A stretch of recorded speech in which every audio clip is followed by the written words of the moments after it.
So we're going to be walking through the second half of level 3 practice test. Let's make sure that says level on there.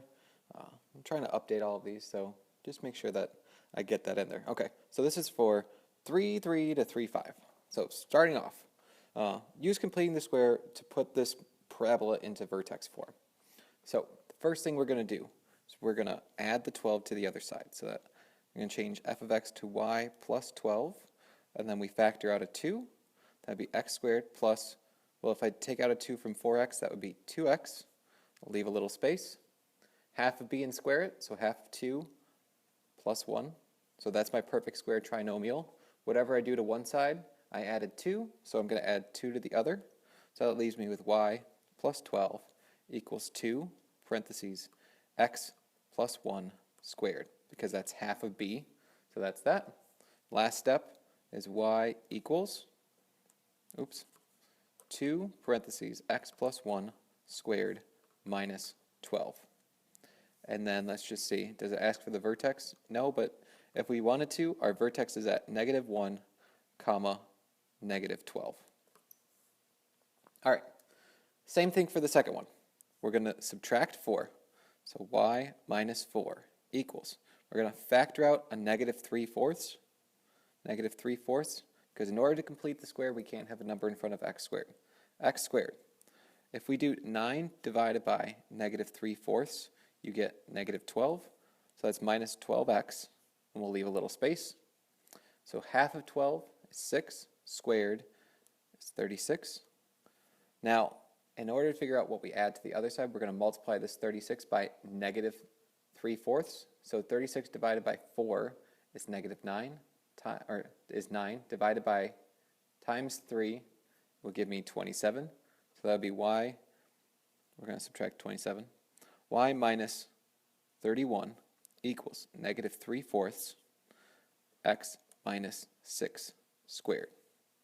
Last step, add the 31 to the other side, so y equals -3/4 x minus 6 squared plus 31, which means my vertex would be at 6, comma, 31.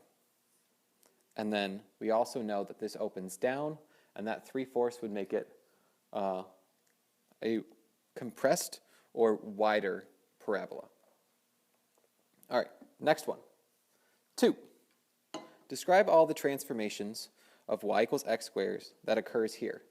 So that if we look at the -1/2, that is flipped and, all right, wider. We can also say compressed.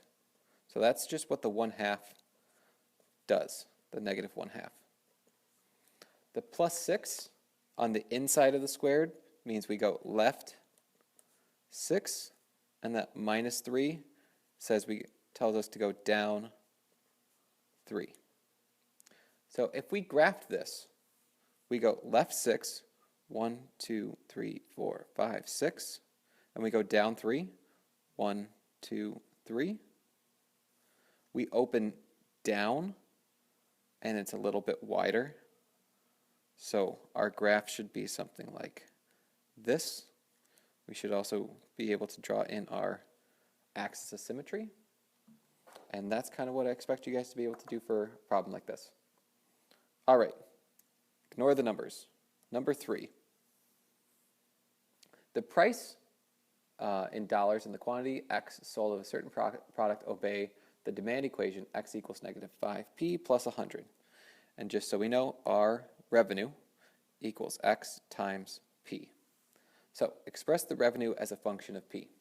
So we want r of p. Now we did a couple ones where it was in terms of demand, and we did a few, especially in the notes, that it was in terms of price. So r of p equals the price times the demand equation. So then if we just distribute this, we get -5p squared plus 100p. And that's our revenue equation. So what should the price be to be charged to maximize revenue? This is find the vertex, and this is the x value in our vertex. So -b over 2a. So negative 100 over 2 times negative 5, which is negative 10. So negative 100 divided by negative 10 is $10. And that's our max price. To find the maximum revenue, plug in H. So in our case, H is 10. So that is negative 5 times, and I'm going to write R equals negative 5 times 10 squared plus 100 times 10. So that is negative 500 plus 1,000, which is $500. That is our maximum revenue. So if we want to figure out how many products are sold, we're going to plug this back into our original equation. So in our original equation, we know that P is 10, so we have X equals negative 5 times 10 plus 100, which is negative 50 plus 100, so X equals 50 units. All right, flip it over, and we're almost done. So second page, this would be 4, this would be 5, and this would be 6, just so we keep our numbers straight. So 4. Answer the following question about this quadratic. Does it open up or down? We look at the A value for up or down. A is positive, so it opens up. Does it have a maximum or minimum? Well, if a parabola opens up, then it has a minimum. If it opens down, then it has a maximum. Is it wide or narrow? Again, we look at this A value. Since it's 3, we are stretching it. A stretch makes it narrow. So now our axis of symmetry and our vertex, what we're going to do is our vertex is going to be h comma k, which you all know is negative b over 2a. So negative b over 2a is negative 12, negative b, all over 2 times 3, which is 12 divided by 6, which is 2. So our axis of symmetry is 2 comma something. We also, our vertex is 2 comma something. We also know that our axis of symmetry is x equals 2. So now, to find out what k is, we're going to plug this back in. So we have 3 times 2 squared minus 12 times 2 plus 2. So this is 4 times 3, 12, minus 24, plus 2. 12 minus 24 is negative 12 plus 2, which is negative 10. So our vertex is at 2, negative 10. Our y-intercept is right here. So that is 0, 2. Let's get that right because y comes in second. Our domain, always, is all reals. And our range, since we know this opens up and has a minimum, our range is negative 10, bracket, to infinity. Now, to graph all of this, we go 2, let's say negative 10 is right here, so that's our vertex, 2, negative 10.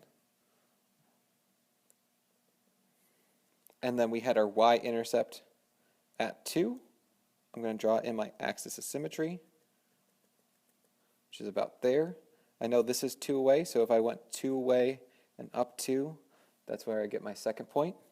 Now all I have to do is connect the dots. Now, you might be saying, well, what are the x-intercepts? If it's not asking you to find the intercepts, you don't have to. But if we had to guesstimate, it'd probably be somewhere around 3.5 and 1.5 based off of my graph. All right, 2 more questions. 5. John has 300 yards of fencing and wants to enclose a rectangular area. So I would first say, draw the picture, right? We have W and our length here. Using the perimeter formula below, find the dimensions you should use to maximize the area. So we want the area equation. So area equals length times width. We're going to use this to solve for one of them. So I'm going to solve for W. 300 minus 2L equals 2W. So 150 minus L equals W. That's my equation that I'm going to plug in here. So I have area equals L times 150 minus L. That's my width. So that means I have 150 L minus L squared is my area. Now I'm going to find the vertex. So in order to find the vertex, that's negative b over 2a.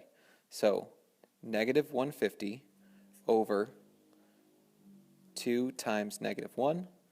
So those signs change. 150 divided by 2 is 75.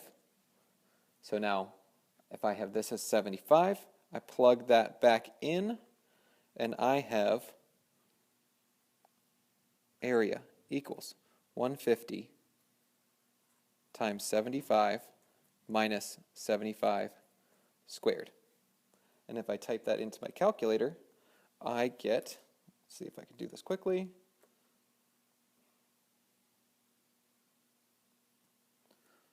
That's 11,250 minus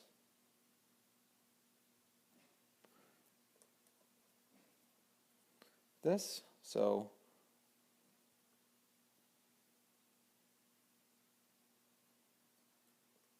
$5,625. And then we're going to look back here. Does it give us our units? Yes, it does. Yards squared. So that is the maximum area if my length is 75, which means my width would be something a little bit different. So to find, let's see what it's asking. Our maximum area is 5,625. Our length is 75. So that means my width would be, if I plug this back in all the way up here, I could also do it. So 300 plus 150, equals 150, because that's 2 times 75, plus 2w, which means my width is also 75. Hopefully that explanation made sense. We've done a couple of these. I'd say you should expect to see one more on your test. Last up, using the method of your choice, find out where this parabola is less than or equal to 0. Now, we could graph it and see where this is 0. This is x plus 4, x plus 1 is less than or equal to 0. That's from factoring. So I know that my my intercepts are negative 4 and negative 1. You know, you have another point. It's going to be about halfway here. My parabola is going to do something like this, right? So I can look at the graph and see where this is negative. Or I can put this on a number line.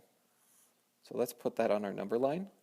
This is the way I showed you. So negative 4 and negative 1, because those are our two factors. We're going to test in between. So to the left of negative 4, if you plug in negative 5, so that would be a negative times a negative, which would be a positive. If I picked a number in between negative 4 and negative 1, so let's say 0, that'd be a positive times a positive. 0 is not between negative 4 and negative 1, so that won't work. So here, let's try negative 2. That'd be a positive and a negative. So positive times a negative would be a negative. And then to the right, how about 0 now? Positive, positive. So where is this negative? Right here. So my interval where this is negative is from negative 4 to negative 1. And we include that. If we looked at our graph, we could see that we are below the x-axis from negative 4 to negative 1. So hopefully this video helped if you guys watched. I will also kind of clarify what the questions you should be able to do on the test on Tuesday. Good luck studying.